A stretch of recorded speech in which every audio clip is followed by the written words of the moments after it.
विश्वास का सबसे उत्तम उदाहरण है कि धनुर्धर अर्जुन ने अक्षौणी सेना को छोड़कर सिर्फ भगवान श्री कृष्ण को चुना था।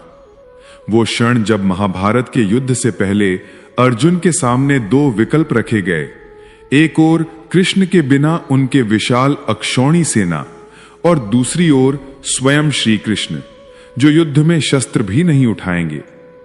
संसार की दृष्टि से देखने पर सेना चुनना ही बुद्धिमानी थी, परंतु अर्जुन ने भौतिक शक्ति के स्थान पर दिव्य शक्ति को चुना। उन्होंने सेनाओं के वैभव को छोड़कर केवल भगवान श्री कृष्ण को अपनाया, क्योंकि उन्हें पता था कि जहां कृष्ण है वहीं धर्म है, वहीं विजय है। यही अर्जुन का अटल विश्वास था और यही विश्वास आज भी हमें सिखाता है कि जब मार्ग कठिन लगे तो बाहरी बल नहीं बल्कि ईश्वर पर दृढ़ आस्था ही सबसे बड़ी शक्ति बनकर साथ खड़ी रहती है। जय श्री कृष्ण मित्रों, अनमोल साथी पर आपका हार्दिक स्वागत है, जहां हम आपके जीवन को आध्यात्मिक और प्रेरणादायक विचारों के माध्यम से सकारात्मक दिशा देने का सतत प्रयास करते हैं। आप श्रवण कर रहे हैं श्रीमद् भागवत गीता के अध्यायों की एक नई श्रृंखला, जिसका नाम है भगवत गीता की शिक्षाएं और हमारा जीवन। आज हम बात करेंगे श्रीमद् भागवत गीता के 8वें अध्याय की और समझेंगे कि इस अध्याय में हमें क्या क्या ज्ञान और प्रेरणाएं मिलती हैं, वो भी बहुत ही सरल भाषा और सहज शब्दों में। यदि यह दिव्य यात्रा आपको प्रेरणादायक लगे तो इसे शेयर करके अवश्य आगे बढ़ाएं और कमेंट में जय श्री राधे कृष्ण लिखकर अपनी श्रद्धा भी प्रकट करें। जीवन के हर मोड़ पर मनुष्य एक प्रश्न लेकर खड़ा होता है, मैं कौन हूं? इस संसार का सत्य क्या है? मृत्यु के बाद क्या होता है? इन प्रश्नों के उत्तर खोजते खोजते जब अर्जुन भगवान श्री कृष्ण की शरण ग्रहण करते हैं, तो भगवान श्री कृष्ण 8वें अध्याय में उन्हें वो ज्ञान देते हैं जो मनुष्य को भय से मुक्त करता है और जीवन को दिव्यता की ओर ले जाता है। यह अध्याय हमें सिखाता है कि सत्य मात्र शरीर नहीं है, बल्कि वो अविनाशी आत्मा है। यह भी कि मृत्यु अंत नहीं, बल्कि एक नई यात्रा की शुरुआत है। और यदि उस अंतिम क्षण में भी मन भगवान के स्मरण में डूबा हो तो जीवन अपना परम उद्देश्य प्राप्त कर लेता है। 8वां अध्याय, जिसे अक्षर ब्रह्म योग कहा गया है, मनुष्य को यह समझ देता है कि जब तक हम अपने भीतर बसने वाले परमात्मा को नहीं पहचानते, तब तक जीवन अपूर्ण है। मित्रों, श्रीमद् भागवत गीता के 7वें अध्याय में हमने ये जाना कि ईश्वर किस प्रकार इस समस्त सृष्टि का संचालन करते हैं, उन्हें कौन से भक्त प्रिय हैं, मनुष्य भगवान को क्यों नहीं पहचान पाता और प्रभु की प्राप्ति कैसे संभव है। इन्हीं प्रश्नों की श्रृंखला को आगे बढ़ाते हुए आज हम श्रीमद् भागवत गीता के 8वें अध्याय की ओर चलेंगे, जहां हम जानेंगे भगवान वास्तव में क्या है, अध्यात्म का वास्तविक अर्थ क्या है, देवता कौन है, ये संसार किस व्यवस्था से संचालित होता है और क्यों हमें आज ही कठिन परिश्रम में लग जाना चाहिए। मित्रों, यह अध्याय हृदय को छू लेने वाली उन गूढ़ आध्यात्मिक अवधारणाओं को संक्षेप में प्रस्तुत करता है, जिनका विस्तार उपनिषदों में बड़े ही भावपूर्ण रूप से किया गया है। इसमें आत्मा के अंतिम गंतव्य का रहस्य उजागर होता है। वही क्षण, वही भाव तय करते हैं कि आत्मा किस दिशा में अग्रसर होगी। यदि अंतिम क्षण में मन भगवान के स्मरण में रम जाए तो मोक्ष निश्चित है। इसलिए यह अत्यंत आवश्यक है कि हम अपने दैनिक जीवन की जिम्मेदारियों को निभाते हुए भी निरंतर भगवान की दिव्य लीलाओं, गुणों और स्वरूप का चिंतन करते रहें। जब भक्ति इतनी गहरी हो जाए कि मन, बुद्धि और आत्मा सब प्रभु में लीन हो जाएं, तब हम इस भौतिक संसार की सीमाओं को लांघकर एक दिव्य शाश्वत चेतना के क्षेत्र में प्रवेश करते हैं। इसके बाद भगवान श्री कृष्ण इस अध्याय में सृष्टि के उन रहस्यमय लोकों की चर्चा करते हैं, जहां असंख्य जीव जन्म लेते हैं, कर्म करते हैं और काल के प्रभाव से एक दिन फिर अव्यक्त में लीन हो जाते हैं। लेकिन इन सभी लोगों से परे इस परिवर्तनशील सृष्टि के पार भगवान का एक दिव्य और अविनाशी लोक है। वो लोक जहां केवल शुद्ध आत्माएं पहुंचती हैं, वो भाग्यशाली जो मृत्यु के समय प्रकाश के मार्ग पर अग्रसर होते हैं, इस परम धाम में प्रवेश करते हैं और फिर कभी इस दुख में संसार में लौटकर नहीं आते। परंतु जो अंधकार के मार्ग का अनुसरण करते हैं, वे बार बार जन्म, रोग, बुढ़ापा और मृत्यु के बंधनों में बंधे रहते हैं। अध्याय के प्रारंभ में अर्जुन का हृदय जिज्ञासा से भर उठता है। वो गहन भाव से भगवान श्री कृष्ण से कुछ अत्यंत गूढ़ प्रश्न पूछते हैं, ऐसे प्रश्न जो केवल एक सच्चे साधक के मन में ही उठ सकते हैं, जो जीवन के रहस्य को समझने को व्याकुल हो। वो श्रद्धा और विनम्रता से कहते हैं, किम तद ब्रह्म किमध्यात्मन किम कर्म पुरुषोत्तमन अधिभूतम च किम प्रोक्तम अधिदेवम किमुच्यते। अर्थात, हे प्रभु, ब्रह्म क्या है, आत्मा का स्वरूप क्या है, और यह कर्म जो हमें हर क्षण बांधता है, वो वास्तव में क्या है। हे मधुसूदन, ये अधिभूत किसे कहते हैं, और वो अधिदेव तत्व जो हमारे जीवन के पीछे कार्य करने वाली दिव्य शक्ति है, वो क्या है। अर्थात, हे मधुसूदन, वो अधियज्ञ कौन है और वो इस नश्वर शरीर में कैसे स्थित रहता है। और फिर अर्जुन का प्रश्न एक गहरी भावनात्मक गहराई को छू जाता है। अधियज्ञः कथम कोत्र देहेस्मिन् मधुसूदन प्रयाण काले च कथम ज्ञेयो से नियतात्म भी। अर्थात, श्री कृष्ण, जो भक्त द्रवित मन और अपार श्रद्धा से आपके ध्यान में लीन रहते हैं, वे मृत्यु के अंतिम क्षण में आपको कैसे जान सकते हैं। मित्रों, यहां अर्जुन बड़े भावुक और जिज्ञासु मन से श्री कृष्ण से एक अत्यंत गूढ़ प्रश्न पूछते हैं। वो जानना चाहते हैं कि ऐसा क्या होता है अंत समय में, जब एक साधक जिसने अपने चरित्र और मन को पूरी तरह संयमित कर लिया हो, मृत्यु के क्षणों में श्री कृष्ण को जान लेता है। क्या केवल संयम और साधना ही पर्याप्त है, या फिर कोई विशेष रहस्य है जिससे वो पुरुष अपने अंतिम क्षण में प्रभु को प्राप्त कर पाता है। अर्जुन की ये जिज्ञासा स्वाभाविक है, क्योंकि ये प्रश्न हर साधक के हृदय में कभी ना कभी उठता ही है। श्री कृष्ण ने पहले कहा था कि जो व्यक्ति निष्काम भाव से कर्म करता है, अपने मन को संयमित रखता है और निरंतर मेरी भक्ति में लीन रहता है, वो अंततः मुझे प्राप्त करता है। पर अर्जुन पूछते हैं, कैसे? यही कैसे ही अध्यात्म की सबसे बड़ी खोज है। इन सभी गूढ़ प्रश्नों का उत्तर श्री कृष्ण इस अध्याय में विस्तार से देते हैं, न केवल अर्जुन को बल्कि हम सभी को। वो ये भी समझाते हैं कि ये ब्रह्मांड किस नियम से संचालित होता है, आत्मा का स्वरूप क्या है, पुनर्जन्म कैसे होता है और उससे मुक्ति कब और कैसे मिलती है। भगवान श्री कृष्ण उत्तर देते हैं, अक्षरम ब्रह्म परमम स्वभावोध्यात्म मुच्यते भूत भावोद्भव करो विसर्गः कर्म संगितः। अर्थात, अविनाशी, शाश्वत और दिव्य सत्ता को ब्रह्म कहा गया है। उसका जो आत्मिक स्वभाव है, वही अध्यात्म ज्ञान कहलाता है। और जीवन की भौतिक देह से जुड़ी समस्त क्रियाएं, जिनमें जन्म, पालन और मृत्यु शामिल हैं, उन्हें कर्म कहा जाता है। यहां भगवान श्री कृष्ण अर्जुन को गहरे भाव से समझाते हैं कि ब्रह्म का अर्थ है वो परम अक्षर, वो परम सत्ता जो न कभी नष्ट होती है न कभी बदलती है, वो पूर्णतया अविनाशी है। जब कोई साधक अपने भीतर स्थिरता और आत्मनियंत्रण को प्राप्त कर लेता है, तो उसके भीतर अध्यात्म का जागरण होता है। अध्यात्म का अर्थ है विश्व में स्थित होना, अर्थात आत्मा के स्वाभाविक स्वरूप को पहचानना और उसी में लीन हो जाना। जब तक हम माया के वश में रहते हैं, हमारा जीवन भटकाव से भरा होता है।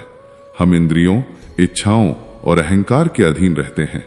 लेकिन जब हम स्थिर चित्त होकर अपने भीतर की आत्मा को अनुभव करते हैं, तब हम माया से परे उठकर आत्मा के अधीन हो जाते हैं। यही स्थिति अध्यात्म की पराकाष्ठा कहलाती है, जहां मनुष्य आत्मा में लीन हो जाता है और सच्चे अर्थों में शिव को पहचान लेता है। कर्म का अर्थ यहां केवल बाहरी क्रियाएं नहीं, बल्कि वो संकल्प और कार्य भी हैं जो भूतकाल में किए गए हैं और जिनके फल वर्तमान में प्रकट होते हैं। ये सारा संसार भी इसी कारण से चलायमान है, जहां हर वस्तु उत्पन्न होती है और फिर अंत को प्राप्त होती है। भगवान आगे समझाते हैं कि जिन्हें शास्त्रों में परम पुरुष कहा गया है वे वास्तव में देवता हैं और उनका जो विराट रूप इस समस्त ब्रह्मांड पर शासन करता है, देवताओं के भी ऊपर, उसे अधिदैव कहा जाता है। साथ ही भगवान ये भी कहते हैं कि अधियज्ञ मैं स्वयं हूं, सभी यज्ञों का एकमात्र स्वामी मैं ही हूं। प्रत्येक जीव के हृदय में स्थित परमात्मा भी मैं ही हूं और मैं ही इस संसार का अंतिम निर्णायक हूं। श्री कृष्ण बड़ी स्पष्टता से कहते हैं कि जो व्यक्ति मृत्यु के समय मेरा स्मरण करता है वो निश्चित रूप से मुझे प्राप्त करता है, इसमें कोई संदेह नहीं है। यह सत्य है और यही मोक्ष का मार्ग है। श्री कृष्ण यहां अर्जुन से अत्यंत महत्वपूर्ण और भावपूर्ण उपदेश साझा करते हैं। वो कहते हैं कि हे कुंती पुत्र, जो मनुष्य मृत्यु के समय जब वो अपना शरीर त्याग रहा होता है, जिस भाव या विचार का स्मरण करता है वो उसी गति को प्राप्त करता है, क्योंकि मृत्यु के उस अंतिम क्षण में वही विचार प्रबल होता है जिसका व्यक्ति ने जीवन भर अभ्यास किया होता है। इसीलिए भगवान अर्जुन से कहते हैं, निरंतर मेरा स्मरण करते रहो और साथ ही अपने कर्तव्य का पालन करते हुए युद्ध भी करो। अपने मन और बुद्धि को मुझे अर्पित कर दो, तब तुम निश्चित रूप से मुझे प्राप्त करोगे, इसमें तनिक भी संदेह नहीं है। हे पार्थ, जब तुम अभ्यास और दृढ़ संकल्प के साथ अपने चित्त को मुझ पुरुषोत्तम भगवान में एकाग्र करोगे, तब तुम निश्चित रूप से मुझे ही पाओगे। जो भक्त पूरे मन और श्रद्धा से निरंतर मेरा स्मरण करते हैं वे बड़ी सहजता से मेरे पास आ जाते हैं, और जो एक बार मेरे पास आ जाता है उसके जीवन के सारे दुख, मोह और जन्म मृत्यु का चक्र समाप्त हो जाता है। मित्रों, यहां भगवान श्री कृष्ण एक अत्यंत गूढ़ और जीवन परिवर्तनकारी सत्य बताते हैं। कई लोग सोचते हैं कि जीवन भर कुछ भी करते रहो, बस मृत्यु के समय भगवान को याद कर लो और मोक्ष मिल जाएगा। लेकिन भगवान कहते हैं ऐसा नहीं होता, क्योंकि अंत समय में वही विचार मन में आता है जिसे आप जीवन भर अभ्यास करते आए हों। यदि पूरा जीवन भोग, क्रोध, मोह, लोभ और सांसारिक चिंताओं में बिताया है तो मृत्यु के अंतिम क्षण में भी वही विचार मन में उठेंगे। इसीलिए श्री कृष्ण कहते हैं, अर्जुन, तुम निरंतर मेरा चिंतन करने का अभ्यास करो ताकि अंत समय में भी मेरा ही स्मरण कर सको और मुझे प्राप्त कर सको। श्री कृष्ण अर्जुन से कहते हैं, जब कोई महान आत्मा मुझे प्राप्त कर लेती है तो वो फिर कभी इस दुखों से भरे नश्वर संसार में जन्म नहीं लेती, क्योंकि वह आत्मा अब पूर्णता को प्राप्त कर चुकी होती है, वह मोक्ष को पा चुकी होती है।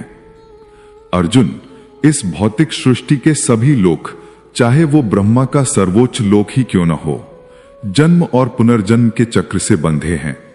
परंतु हे कुंती पुत्र, जो मेरा परम धाम प्राप्त कर लेता है उसे फिर कभी पुनर्जन्म नहीं लेना पड़ता। श्री कृष्ण समझाते हैं कि ब्रह्मा का एक दिन पृथ्वी के 1000 युगों के बराबर होता है और उनकी एक रात भी उतनी ही लंबी होती है। दिन के समय संपूर्ण सृष्टि का सृजन होता है और रात होते ही ये सब फिर ब्रह्म में लीन हो जाता है। ये प्रलय का चक्र निरंतर चलता रहता है, दिन और रात की तरह। लेकिन जो मेरे सच्चे भक्त होते हैं वे इस अनंत चक्र से जल्दी ही मुक्त हो जाते हैं और मेरी शरण में आ जाते हैं। फिर भगवान 2 मार्गों का वर्णन करते हैं। हे अर्जुन, अब मैं तुम्हें वो 2 रास्ते बताता हूं जिनसे आत्माएं या तो परम धाम को प्राप्त करती हैं या फिर संसार में लौट आती हैं। जो योगी शरीर त्यागते हैं उस समय जब सूर्य का प्रकाश फैला हो, शुक्ल पक्ष हो और सूर्य उत्तरायण में हो, वे मेरे परम धाम को प्राप्त होते हैं और फिर कभी लौटकर इस संसार में नहीं आते। वहीं दूसरी ओर जब कोई योगी रात्रि में शरीर छोड़ता है, जब कृष्ण पक्ष हो और सूर्य दक्षिणायन में हो, तो वह दिव्य लोकों में बहुत समय तक सुख भोगता है, परंतु अंततः उसे फिर जन्म लेना पड़ता है। परंतु एक सच्चा योगी जो इस संपूर्ण रहस्य को जानता है और अपने सभी कर्मों के फलों का त्याग करता है, वही परम ब्रह्म को प्राप्त करता है और सदा के लिए इस जन्म मृत्यु के चक्र से मुक्त हो जाता है। मित्रों, जब आप ज्ञान की अवस्था में प्रवेश करते हैं, साधना में लीन होते हैं, तो मन के भीतर विचारों की एक बाढ़ सी आ जाती है। ऐसे ऐसे विचार उठते हैं जिनकी आपने कभी कल्पना भी नहीं की होती। कुछ उलझे हुए, कुछ भटके हुए। एक के पीछे एक विचार आता जाता है और आप अनजाने ही इस संसार से कहीं दूर किसी और ही दुनिया में खो जाते हैं।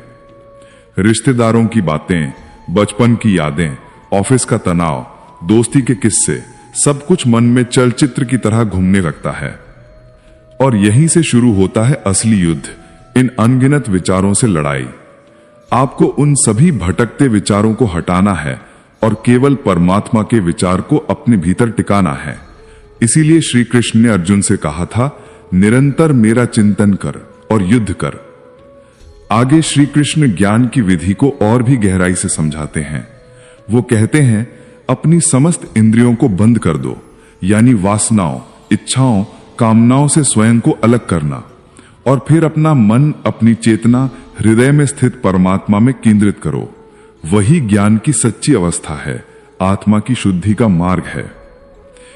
इस ज्ञान को यदि आज के जीवन में उतारना चाहें तो इसका अर्थ यह बनता है कि यदि आप कोई ऐसा लक्ष्य पाना चाहते हैं जो आपको संसार में अमर बना दे, तो आपको साधारण नहीं, असाधारण परिश्रम करना होगा। क्योंकि जैसा श्री कृष्ण ने कहा, यह संसार तो एक सतत चक्र है।